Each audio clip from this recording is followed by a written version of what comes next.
Shabbat Shalom. Você me conhece, eu sou Miguel Malak. Estou aqui em Israel, em Beersheba, e aqui sou conhecido como Michael Malachi. No Rio de Janeiro está o meu irmão Rubens Cherbaski. Shabbat Shalom, Rubens, como é que está? Tudo bem, Miguel? Shabbat Shalom a você, a todos os que nos ouvem, né? Que a gente possa ser uma bênção para todos eles. Em nome de Yeshua. Em nome de Yeshua. Amém. Glória a Deus. Glória a Deus, Rubens.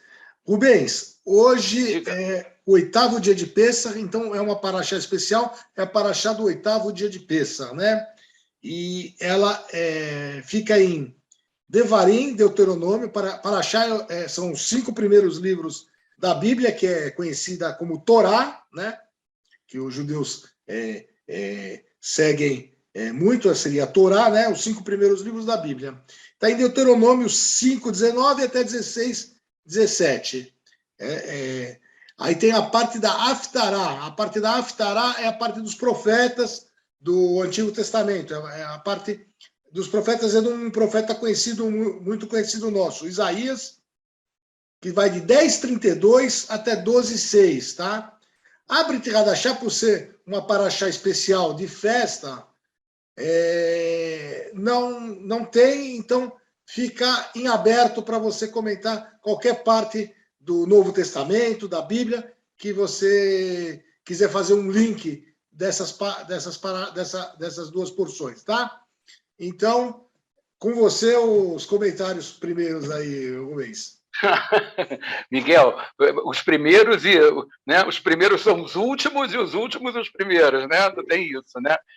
Gente, Miguel, olha só, na semana passada nós falamos um pouco sobre aspectos um pouquinho diferentes, acrescentamos alguma coisa do texto que fala da Páscoa lá em Números 28, além do que está escrito, né, da base de Êxodo 12.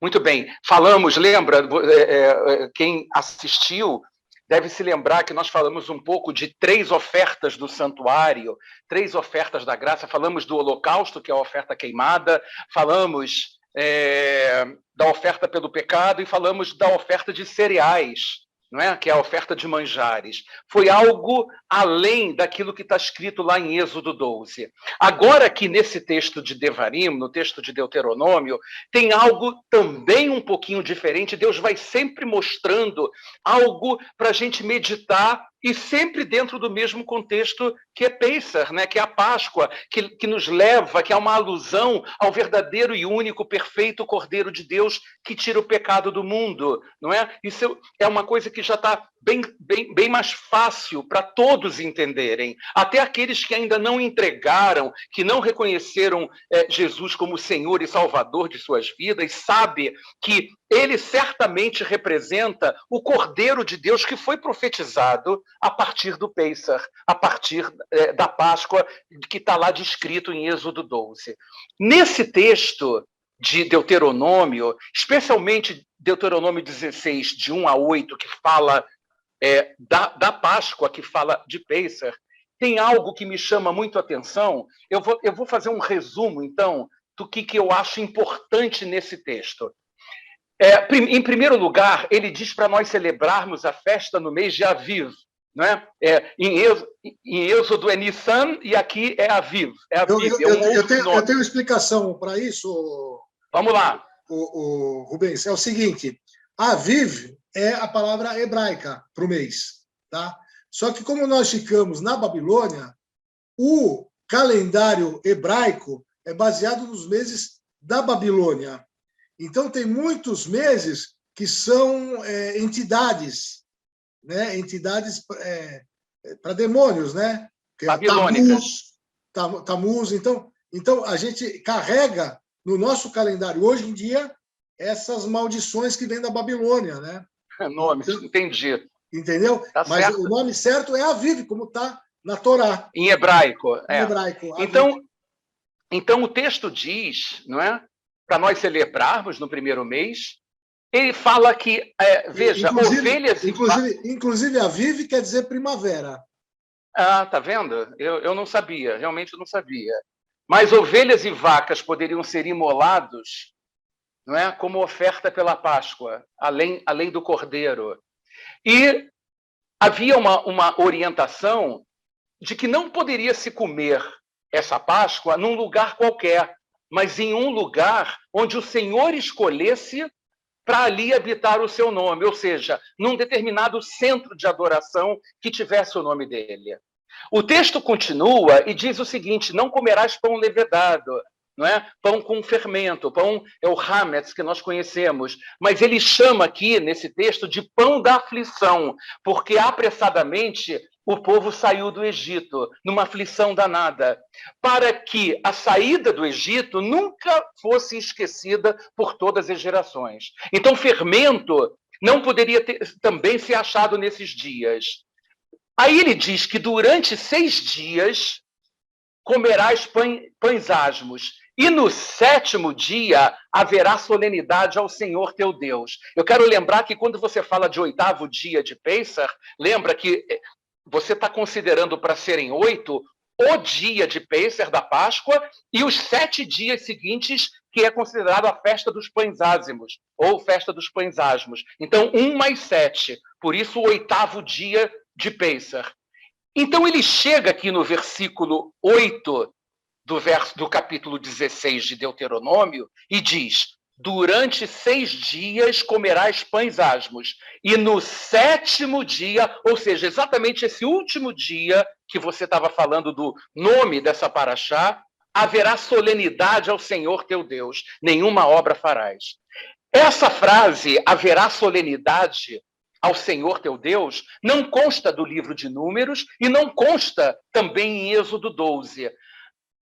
Por que é que, então, aqui, nesse texto, está escrito que haverá uma solenidade para o Senhor no 8º dia? O que esse 8º dia, ou o 7º dia dos pães ázimos, significa efetivamente? A palavra hebraica para solenidade, né? Haverá uma solenidade ao Senhor, significa, se fala atzere, não é? É como o último dia de tabernáculos, é Shemini Atzeret, né? É o 8º dia de solenidade, né? Na realidade. Né? Então, o que acontece? Atzeret, solenidade, significa festa, ajuntamento, assembleia, significa reunião.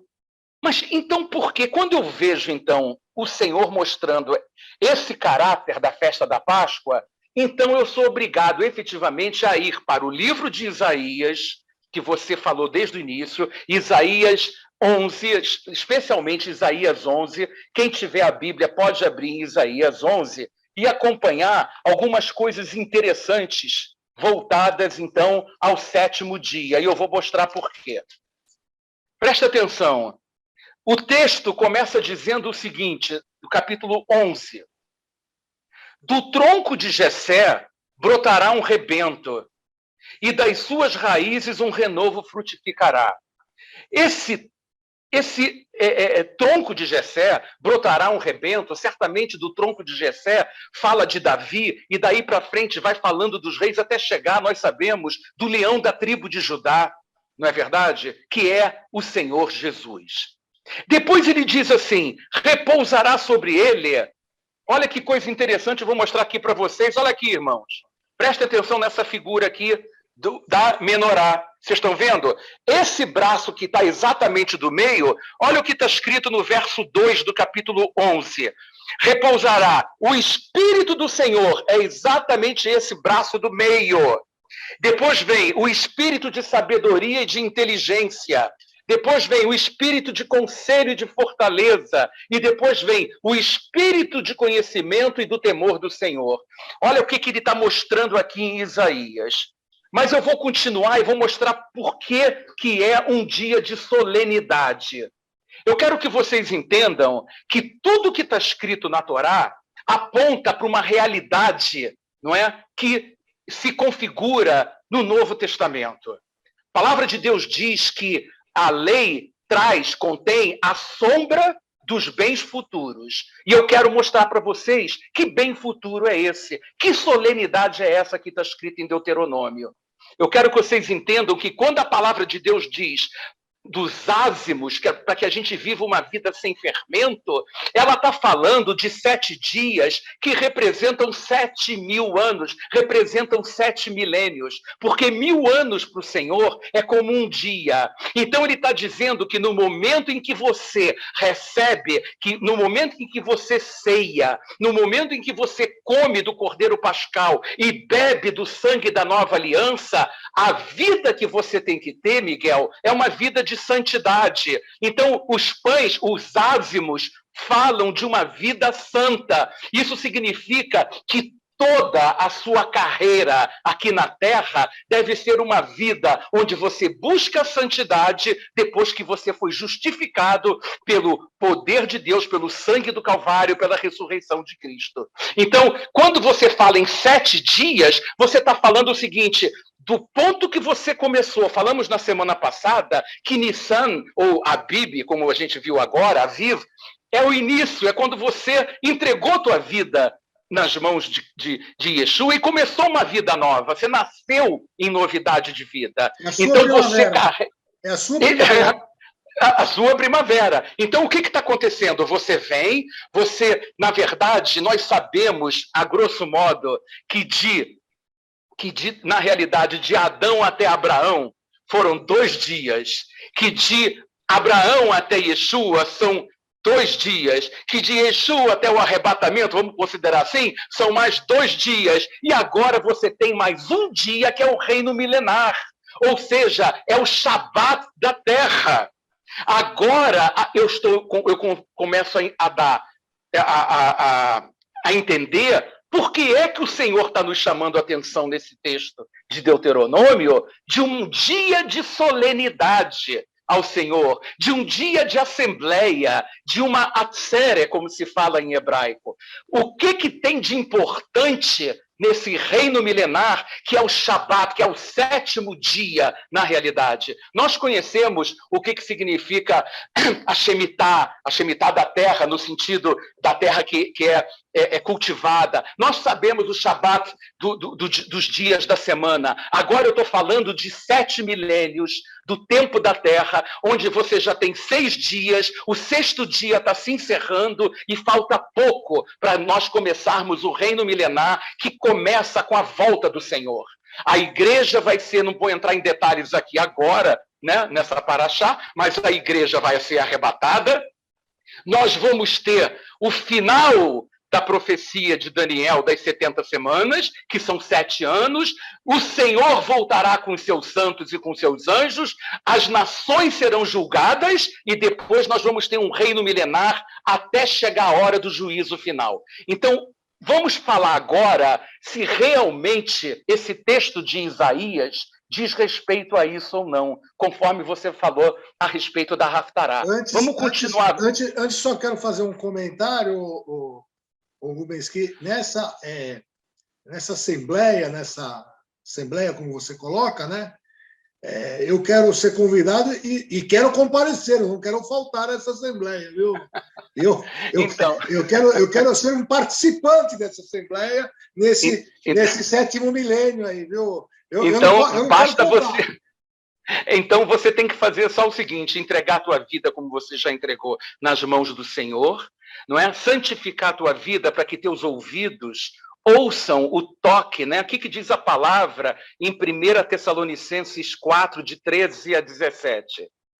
Porque o Senhor mesmo descerá à voz do arcanjo, ao som da trombeta de Deus, e os que estiverem mortos em Cristo ressuscitarão primeiro, depois nós, os que estivermos vivos, seremos arrebatados com eles nas nuvens para o encontro do Senhor nos ares.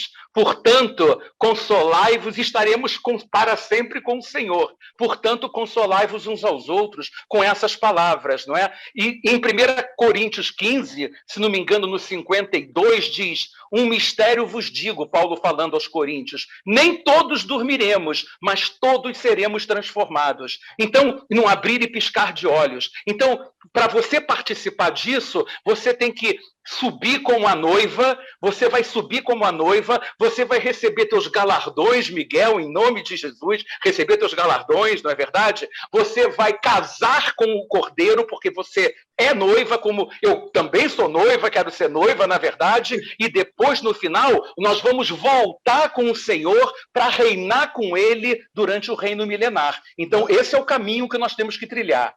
Não podemos perder essa assembleia, né?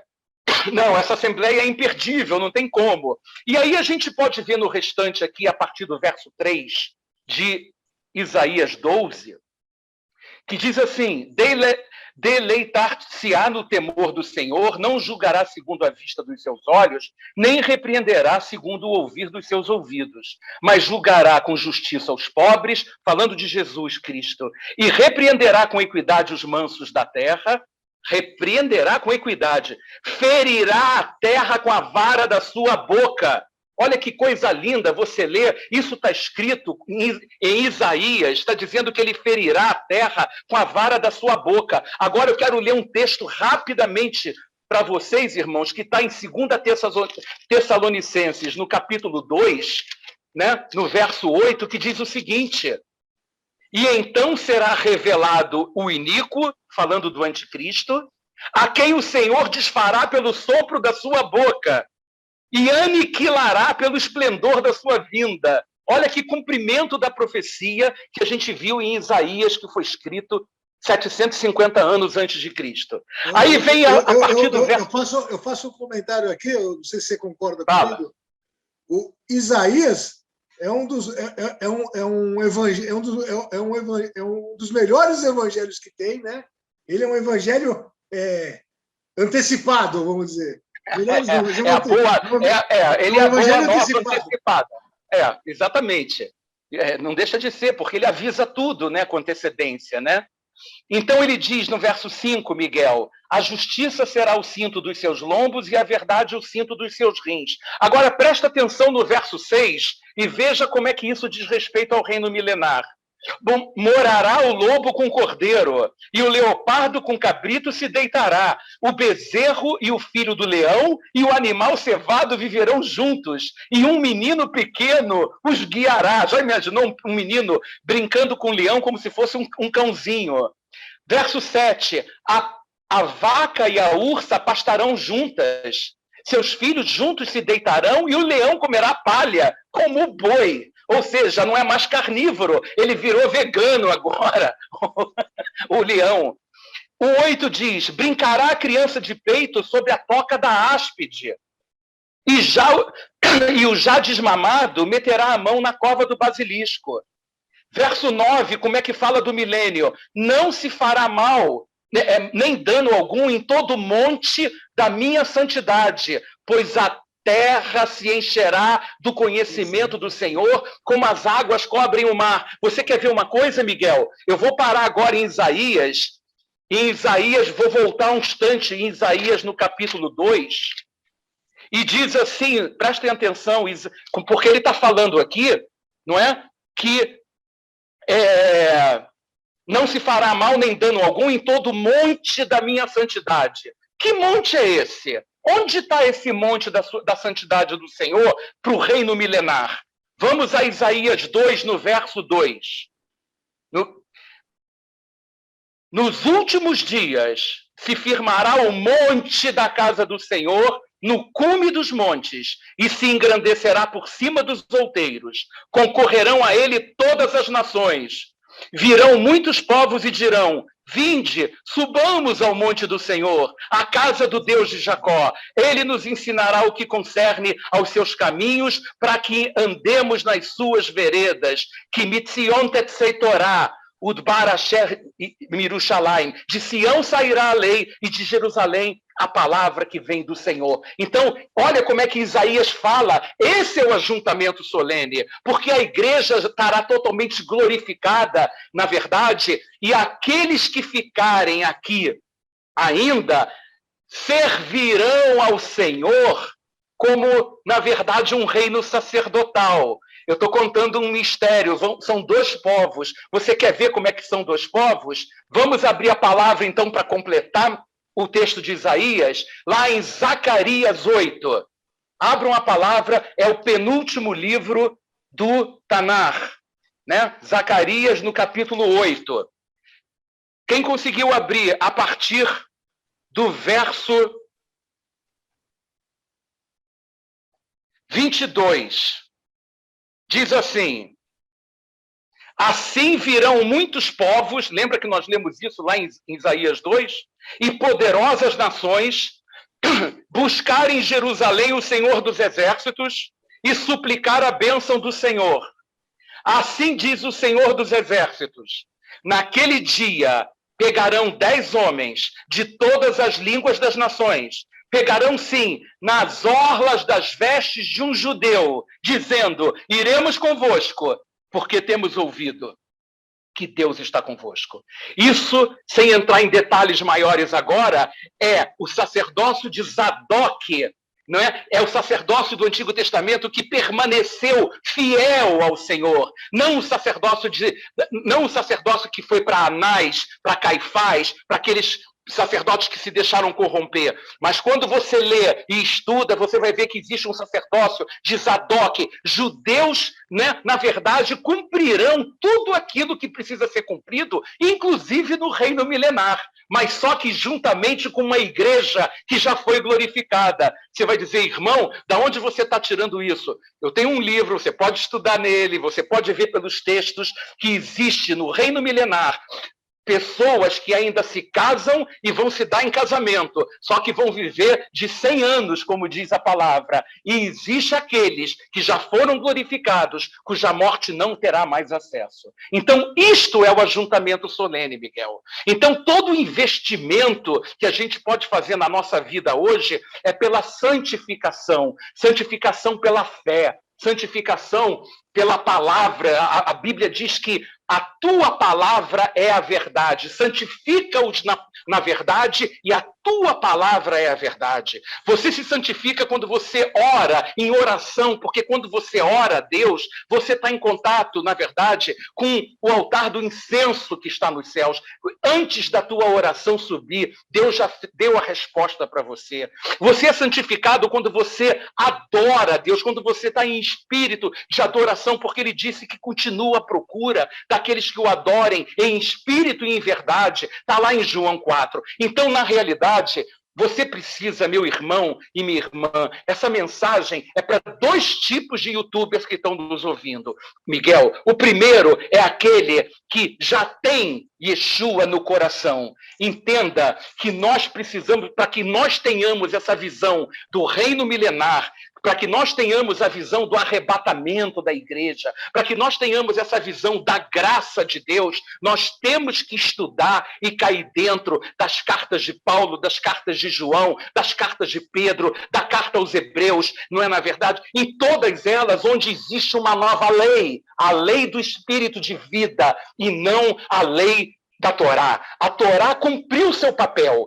ela cumpriu de maneira maravilhosa, porque a palavra de Deus diz que a lei é santa e os seus mandamentos santos, justos e bons. A palavra diz que a lei é espiritual, mas nós hoje estamos debaixo, como falamos semana passada, de uma aliança baseada não no sangue de uva lá do Pêssar, lá de Êxodo 12 ou de Números 28. Nós estamos baseados numa aliança baseada no sangue que foi derramado na cruz. Jesus não veio anular a Torá, ele veio cumprir a Torá, e ele cumpriu os 613 mandamentos. Então, Miguel, aquele texto que a gente costuma ler lá em Deuteronômio, eu vou abrir rapidamente aqui em Deuteronômio 4, no verso 2, que diz assim: nada acrescentareis ao que vos ordeno, e nada diminuireis dela, para que guardeis os mandamentos do Senhor vosso Deus, que vos ordeno. Isso vale, não é? Só um tem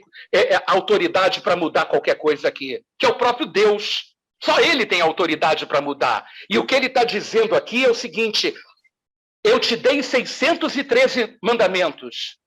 Eu te dei 365 mandamentos que dizem não faça isso, não faça aquilo, e 248 que diz faça isso, faça aquilo. Não crie o 614, não crie o 615 e nem tire o 232, o 85 ou o 97. É isso que ele está falando aqui.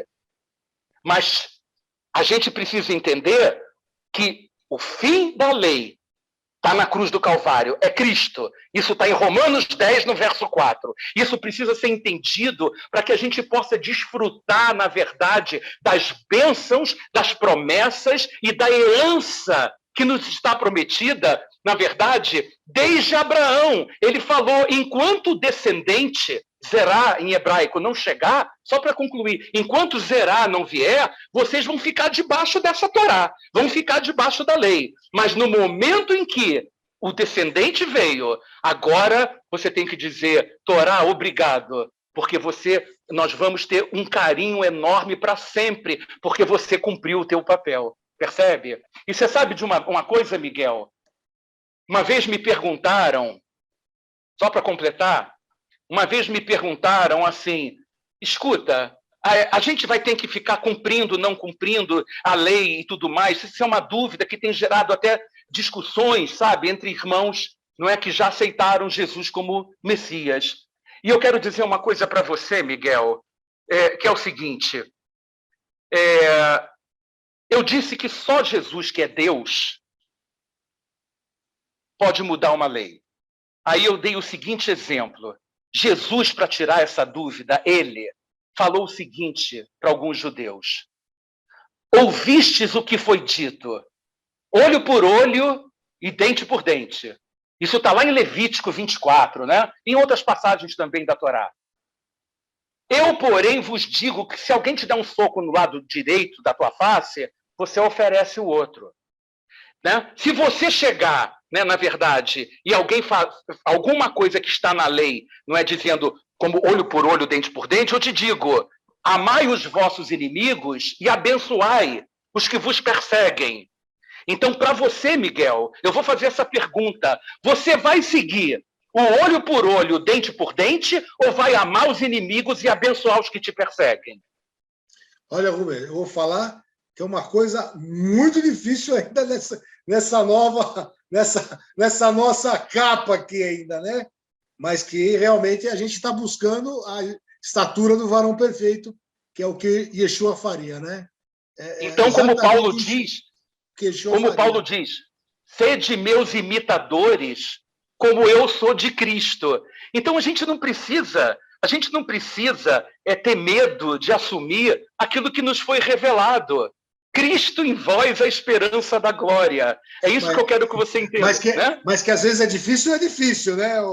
Não, mas a dificuldade, veja só, a Bíblia fala que o Senhor não dá nenhum fardo acima, nenhum peso acima daquilo que a gente pode suportar, não é? E se a gente está sem entendimento, não é? A gente dobra o joelho e diz assim, Espírito Santo, me ensina. Porque eu não sou dono da verdade, nem você. A única verdade que é dona está aqui, ó, é isso aqui. É a Bíblia toda, de Gênesis a Apocalipse. É ela que me importa. Então, é a ela que a gente precisa ser submissa. Nós precisamos ser submissos a ela, não a legalismos, não a religiosidade, não a tradições. Nós temos que ser submissos à revelação do Espírito. Mesmo porque, quando você é fiel à letra, no intuito de uma religiosidade, você pode fazer cruzadas, inquisição e outras coisas mais, né? Claro, mas a Bíblia diz que a letra mata e o espírito vivifica. É exatamente isso. A letra mata, o espírito vivifica. Percebe, Miguel? Então, isso tudo, isso requer até outros estudos, né, a gente continuar a pensar nisso, mas o mais importante que eu vi necessidade de falar nesta paraxá, não é que você falou que o tema era livre no Berit Hadashah, inclusive, né? É a respeito desse dia de solenidade ao Senhor. E isso é profético, na minha opinião. Ele chama atenção de maneira diferente de Números 28 e de Êxodo 12, porque é um dia de solenidade. E foi bom você ter me perguntado como é que eu faço para participar disso, né? Isso é que é importante. Mas eu quero completar, porque primeiro eu falei para os judeus que aceitaram Jesus, e eu quero falar agora para os judeus que não conhecem Jesus. Sim. Para terminar. Sim, sim. E, Miguel, você, meu irmão, que é judeu, que você que não teve ainda a oportunidade, não é? Que Miguel e eu tivemos essa bênção de termos sido alcançados pela graça, pela misericórdia e pela compaixão de Deus. Eu quero que você entenda o seguinte: ninguém aqui tem o poder de convencimento de nada. Só quem tem poder de convencer você de alguma coisa é Deus. Não é Deus. Deus é que pode. Eu só quero pedir uma coisa para você. Se tudo que eu estou falando aqui e o Miguel faz parte de uma verdade, então eu te peço apenas uma coisa: abre o teu coração e deixa Deus falar com você.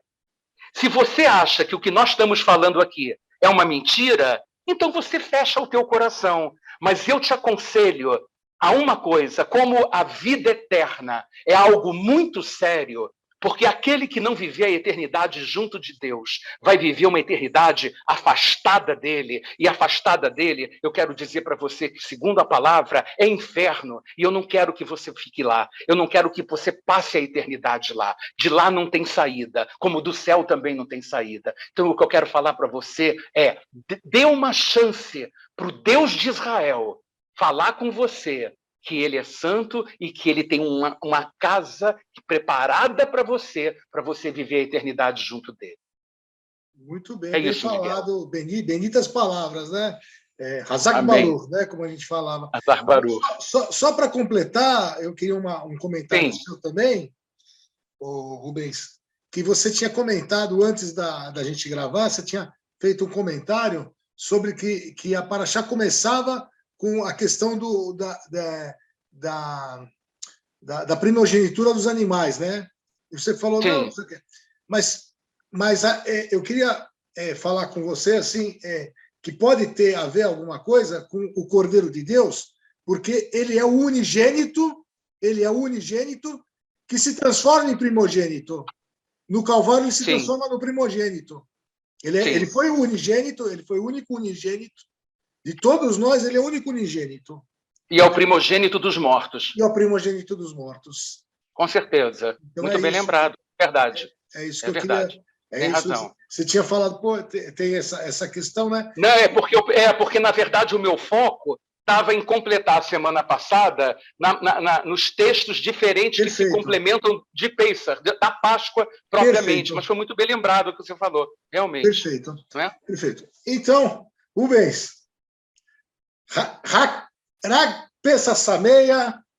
Hag Pêssar Sameia. Agora, terminando o Pêssar agora também, né? Foi uma festa maravilhosa e que Amém. Seja Pêssar todos os dias, né? Que saiamos do Egito todos os dias e que Yeshua entre na nossa vida todos os dias. E um dia e uma vida de santidade de ponta a ponta, toda a carreira da terra. É isso aí. Amém. Amém. Deus abençoe, Rubens. Deus abençoe. Deus abençoe e obrigado, amigo YouTube espectador. Boa semana. Shabbat shalom.